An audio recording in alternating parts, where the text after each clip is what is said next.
If you're sitting in the United States or Europe right now, you've probably never used a Chinese app. But the reality is, if you want to know how the internet will develop, China, the land once known for its cheap ripoffs, has actually become a guide to the future.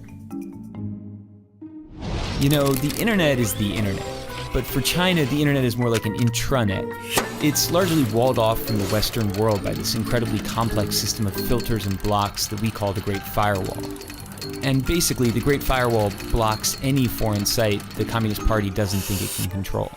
So that means there is no Facebook, no Twitter, no Google. Instead, what filled the internet vacuum was a generation of Chinese copycats that have grown into huge companies. So for Google, you had Baidu. For YouTube, you had Youku. For Twitter, you had Sina Weibo, and the list goes on and on. It's almost as if the Chinese internet is a lagoon as an aside to the greater ocean of the internet. And in that lagoon, there are these swamp monster apps that bear some resemblance to the creatures in the ocean, but are mutated in some ways because they evolved in a different kind of environment. But things have started to shift in the sense that before, no one outside of the lagoon really cared about the swamp monsters. But now all of a sudden, some of the features they've developed are so amazing that Western apps are trying to copy them. And the greatest example of this is WeChat. WeChat is an example of, for lack of a better word, a super app. It's a Swiss Army knife that basically does everything for you. It's your WhatsApp, Facebook, Skype, and Uber. It's your Amazon, Instagram, Venmo, and Tinder. But it's other things we don't even have apps for. There are hospitals that have built out whole appointment booking systems. There are investment services. There are even heat maps that show how crowded a place is, be it your favorite shopping mall or a popular tourist site. The list of services goes on basically forever. But it's not the variety of things you can do on WeChat that makes it so powerful. It's the fact that they're all in one app. So why does that matter? Hypothetically, imagine you're sitting at home and one day you notice your corgi is dirty.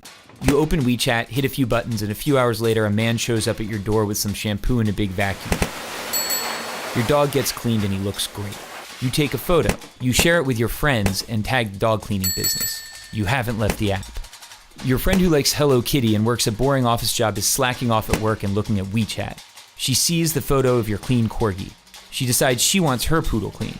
She clicks the tag on your photo and orders the same service. Within seconds, the man with the big vacuum is on his way to her house. She pays him, and he's happy because he got paid instantly on WeChat. She starts chatting with you to thank you. Neither of you have left the app. While chatting, she tells you about a new hip noodle joint. She says, you have to come. It's a schlep, but you accept. She orders food while still at her desk. You order a taxi. She pays for the food. On the way to her house, the man with the big vacuum invests the money he earned from both of you into a wealth management product that's probably a little too risky. Neither of you nor the man with the big vacuum have left the app. Both of you arrive and the app tells the kitchen you're there. Your WeChat profile photo pops up on the wall. It's an old photo from the year you had that weird part in your hair. Of course she makes a comment. Your food is served. You notice your meat is a bit overcooked, so you snap a photo and post a disparaging restaurant review. You're already on your phone and you remember you still owe your friend money because she paid. You transfer her money. Neither of you, the man with the big vacuum, nor the restaurant have left the app. At the restaurant, there are no menus, there are no waiters, there is no cashier. There is only WeChat. By rolling so many functions into one single app, it's altered the concept of virality. It's no longer just videos or images or tweets that can go viral. It's a dog washer, noodles, all sorts of companies and products that get the push of a social network. Here in China, that network is 700 million people. Sounds great, right?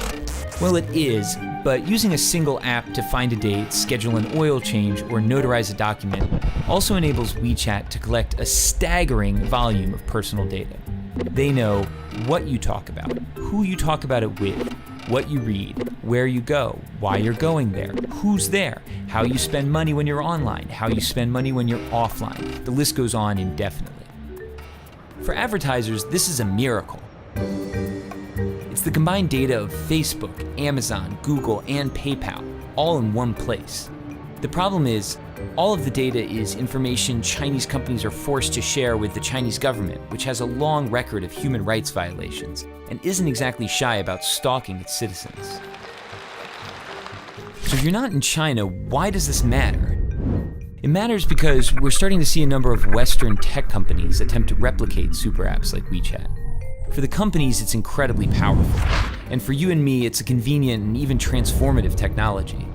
But of course, it could also be problematic. Concentrating so much data in so few hands could lay the groundwork for an Orwellian world where companies and governments can track every single movement you make.